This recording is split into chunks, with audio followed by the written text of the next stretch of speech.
తెలుగు సంబరాల తీయదనం అలనాటి రుచుల సరికొత్త రూపం పరంపర స్వీట్స్. నమస్తే. నేను విజయ్. సో, తమిళనాడులో మరో ఏడాదిలో ఎన్నికలు జరగబోతున్నాయి. ఈ అసెంబ్లీ ఎన్నికల్లో భాగంగా మళ్ళీ ఎన్డీఏ కూటమిలోకి వచ్చింది అన్నా డీఎంకే పార్టీ. సో, ఇప్పుడు ఈ 2 పార్టీలు తిరిగి పోటీ చేయబోతున్నాయి. సో, డీఎంకే మీద గెలిచే అవకాశాలు ఎంతవరకు ఉంటున్నాయి? ముఖ్యంగా పవన్ కళ్యాణ్ పాత్ర ఇందులో ఎంతవరకు ఉండే అవకాశం ఉంది? ముఖ్యంగా ఇప్పుడు సౌత్ ఇండియాలో పవన్ కళ్యాణ్‌ని ముందుంచి ఎన్డీఏ అగ్రనేతలందరూ కూడా ఎన్నికల వ్యూహంలోకి వెళ్ళి అక్కడ పథకాన్ని రచించబోతున్నారు.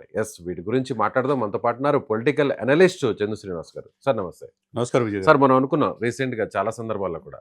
సో, తమిళనాడులో పవన్ కళ్యాణ్ కీలకంగా వ్యవహరించబోతున్నారు. అన్నా డీఎంకే బీజేపీ పొత్తుకు ఇప్పుడు పవన్ కళ్యాణ్ కీలకంగా మారారనుకోవచ్చా? ఆల్మోస్ట్ ఒకటి అయిపోయింది, 2 పార్టీలు కలిసాయి. సో, ప్రకటించారు. మళ్ళీ పళనిస్వామినే ముఖ్యమంత్రి అభ్యర్థిగా ఆల్మోస్ట్ డిసైడ్ చేశారు. అయితే ఇప్పుడు పవన్ కళ్యాణ్ పాత్ర ఇందులో ఎంతవరకు ఉంది?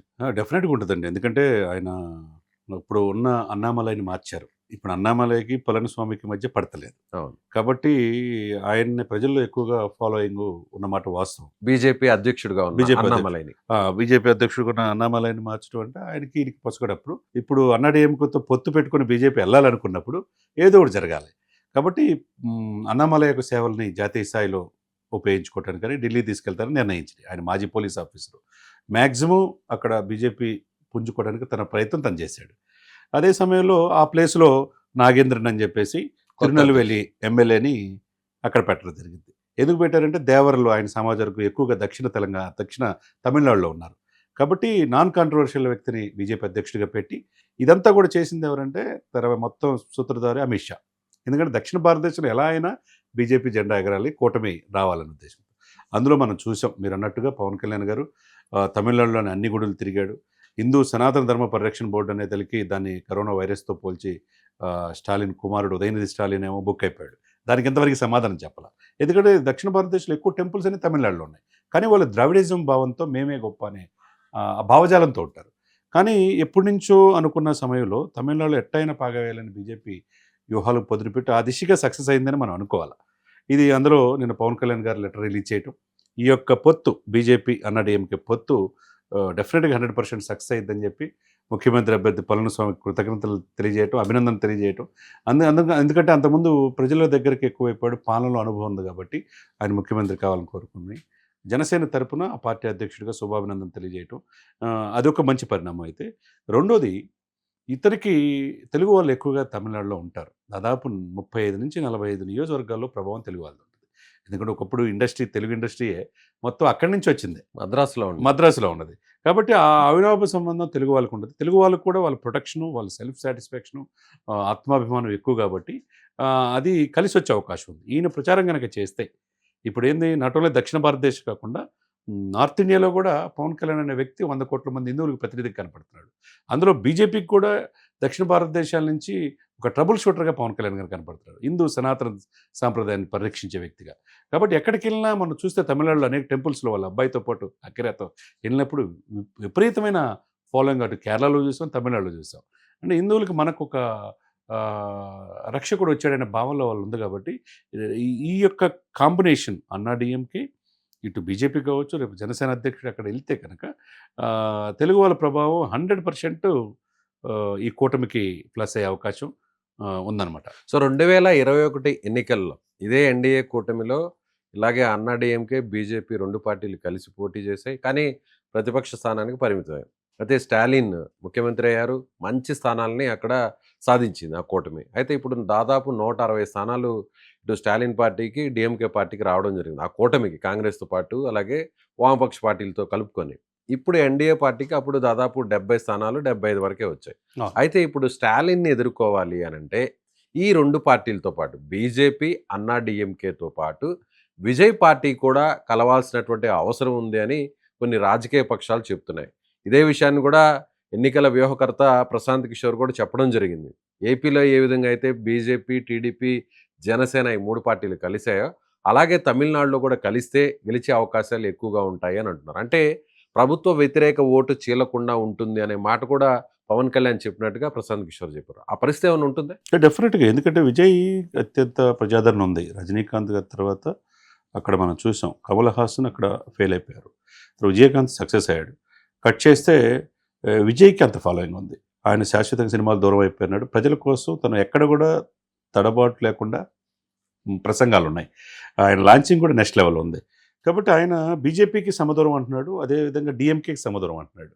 అన్నా డీఎంకేకి దూరం అంటలే అక్కడ. అంటే జయలలిత గారు పెట్టిన ఆ పార్టీకి. కాబట్టి అదే సమయంలో దీని పొత్తు కలయికి మరి పవన్ కళ్యాణ్ గారు కూడా, ఎందుకంటే ఆయనకి ఒక సినిమా నటుడిగా కాకుండా ఒక సన్నిహిత సంబంధాలు ఉన్నాయి కాబట్టి ఇదేమన్నా సెట్ చేయగల అవకాశం పవన్ కళ్యాణ్ ద్వారా కనుక బీజేపీ ప్రయత్నం చేస్తే డెఫినెట్గా వర్కౌట్ అయ్యే అవకాశం ఉంది. ఎందుకంటే దక్షిణ భారతదేశంలో మీరు అన్నట్టు ఆంధ్రప్రదేశ్లో సక్సెస్ ఫార్ములాకి చిరునామాగా పవన్ కళ్యాణ్ గారు ఉన్నారు. ఎందుకంటే టీడీపీని ఒప్పించింది ఆయనే, బీజేపీని ఒప్పించి టీడీపీ కూడా ఎన్డీఏలో కలిసేటట్టు చేశాడు. ఆ 21 ఎంపీ సీట్లే ప్రధానమంత్రి మోదీ గారు మూడోసారి అవడానికి కారణమైంది. కాబట్టి దక్షిణ భారతదేశంలో ఏ చిన్న అవకాశాన్ని 2026లో జరిగే ఎలక్షన్లో వదులుకోవడానికి ఇష్టపడుతున్నారు. అదే సమయంలో విజయ్తో మాట్లాడే బాధ్యత, ఒప్పించే బాధ్యత కూడా పవన్ కళ్యాణ్కి తీసుకుంటే కనుక మీరన్నట్టు ఇప్పుడు అధికారంలో ఉన్న డిఎంకేని, స్ట్రాంగ్గా ఉన్న డిఎంకేని ఎదుర్కోవాలంటే అందరూ కలవాల్సిందే. ప్రభుత్వ వ్యతిరేక ఓటుని చీల్చుకోండి. ఎందుకంటే వాళ్ళ కొడుకు పలు సందర్భాల్లో హిందువుల పట్ల, హిందూ సమాజం పట్ల ఆయన మాట్లాడిన మాటలు అక్కడ ఉన్న సమాజం రుచించట్ల.